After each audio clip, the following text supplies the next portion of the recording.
Hello dear students, welcome to this class of MA Final, paper 5th B, that is American Literature. Dear students, in the last video we talked about the poetic style and versification of Walt Whitman, how he incorporates new words, colloquial words, and how his poetry is written in free verse.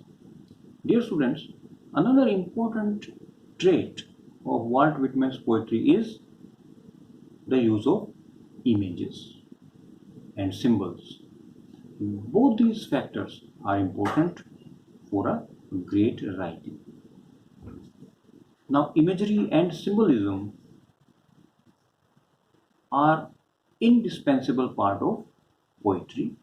All the writers, whether it was Shakespeare, whether it was Shelley, whether it was Wordsworth, all the great poets and their works are rich in images and symbols.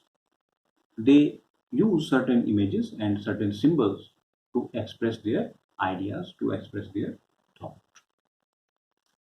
Whitman, he also used images and symbols, and his poems, they follow certain recurring images. That is, the images are being repeated time and again. Recurring images are there, and the repetition of the image, it gathers more meaning and becomes a symbol. The major images which are used by Walt Whitman are the grass, the sea, the bird, the celestial bodies, that is the the planetary bodies, and the symbols, the major symbols, which are flexible and ambiguous. So, the Leaves of Grass and all other poems of Walt Whitman, they are rich in images and symbols. Now, if we take up the image of grass in his poetry, it is in the title of the poem, Preface to the Leaves of Grass and Leaves of Grass.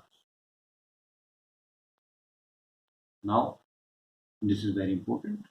The grass, the single blade of grass, it reflects the title of the great epic poem. Then he has the symbols of the spear, observing a spear of summer grass. Now, this leaf, the single leaf of the single blade of grass is referred to as spear, S-P-E-A-R. So, observing a spear of summer grass. Look at another important usage, another important line, I quote, dirt to grow from the grass. So, his poetry is rich in all these symbols. The grass, as employed by Walt Whitman in his poetry, it has multiple meanings. It has multiple meanings. It is, of course, the floor of the garden, the simplest way, if we put it. It is the floor of the garden. It is the light-hearted. It is the bed of the broad aches, and it is the seat for the poet also. And it is the companion to nature also. So, a simple image of grass, a simple symbol of grass, it has been employed time and again with different meanings. It expresses different meanings. As I told you, I repeat myself, it is the floor of the garden, It is the light-hearted. It is the bed of the broad aches. And it is the seat for the poet also. It reflects nature. The grass, the greenery, it reflects nature, and it also represents and reveals the towering egotism and romantic fervor of Walt Whitman. Walt Whitman, he he fuses his identity with many, and he also enjoys passionately his own individuality. So we can say that the image of grass, it represents the poet, it represents the nature, it represents also the universe, the mystery of the nature, and it of course represents the floor of the garden. So this image of grass, this symbol of grass, is frequently used by Walt Whitman in his poetry. Another important symbol, dear students, that has been used by Walt Whitman in his poetry is in the Passage of India. The important poem, which is of course in your course, it is the Passage to India. In this Passage to India, the important symbol used is soul. And this important symbol, soul, is there, I quote, to steer for the deep waters only. And they are to go where mariner has not yet dared to go. So important. This is the journey of the soul. Whitman, he refers to the journey of the soul, and the water, the symbol of water here refer to fertility. Because without water, you cannot grow anything on this planet Earth. So water or moisture represent here fertility also. The symbols of Whitman, as I told you earlier also, they have multiple meanings. The sea, the water, here it is a symbol of eternity also. Because water is the only element present that gives life to a dried tree also. It gives life to humans also. We cannot sustain without water. We all will perish and die if there is no water. And as you all know, water, it has oxygen also. So the sea animals, they will also perish if water gets extinguished from this planet. So a life-giving force, and hence the symbol of fertility. So Walt Whitman, he uses water, the symbol of sea, and water, it refers to fertility. Then he refers in this poem, Passage to India, he refers to lakes and ponds. These are also water bodies. Lakes and ponds, rivers, they are water bodies, and hence they give life. The passage of time, the ocean, it gives the passage of time, it refers to the coming death. and the merging of life and death. That is, by death, life merges into death. They become one. Water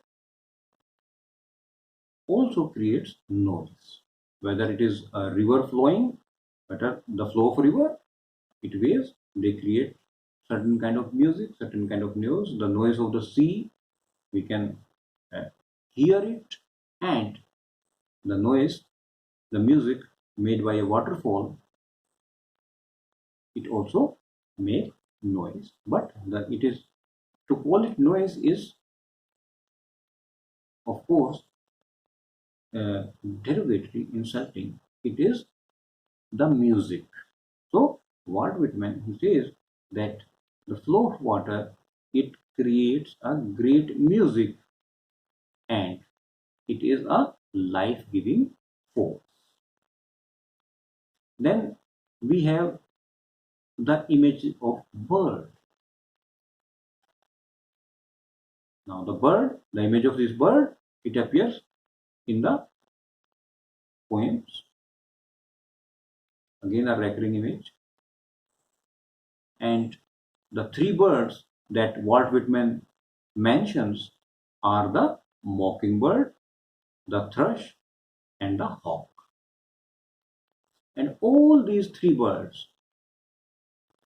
they again reflect significant different meaning in the other poems also.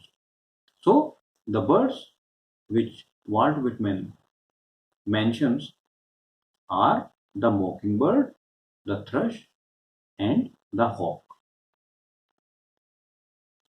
So we can say that the mountains, the nature, the sea, water, grass, then these are some of the important uh, images and symbols that recur in the poetry of Walt Whitman.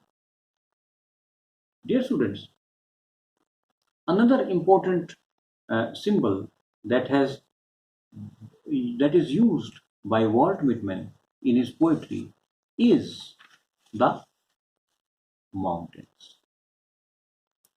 So mountains again, it reflects nature, like water, like grass.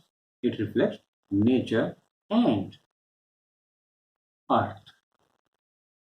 So the earth is figured as a great globe sailing, and the poet, he writes, I quote, "Earth, my likeness." So a great expression by Walt Whitman, and this symbol like grass, it reflects the liveliness and the great globe sailing. Earth, my likeness. I repeat myself. Then we have another important where he points to the globe. He says, I see, I quote, I see a great round wonder rolling through space. I see the shaded part on one side where the sleepers are sleeping and the sunlit part on the other side. So a great expression that also reflects the minute observation of Walt Whitman. I repeat, I see a great round wonder rolling through space. So these are the images from the space, the world of science. I see the shaded part. Shaded part is night. On one side, where the sleepers are sleeping, that is, when it is night, people sleep, and the sunlit part on the other side. Whereas he says that I see the sunlit part where it is daytime on the other side. So we can say that he takes a comprehensive view of the globe. So the poetry of Walt Whitman, we can say it is rich in symbols and images. Dear students, we can say that in another poem which is in your course, Crossing Brooklyn Ferry, we have the sun, the symbol of sun. And I would like to quote from the from the poem, sun, they are half an hour high. That is, the sun has also already risen. Now, this reflection of the sun, what does it represent? It represents and it presents the fine centrifugal spots of a halo. So, again, a symbol from the nature. That is why Walt Whitman is often compared to the romantic poets of England, because he has written poem that which is deeply engrossed with natural symbols. Dear students, I hope you have understood the usage of images and symbols, which are the frequent symbols used by Walt Whitman in his poetry. We'll continue with another important topic in the next video. Thank you very much.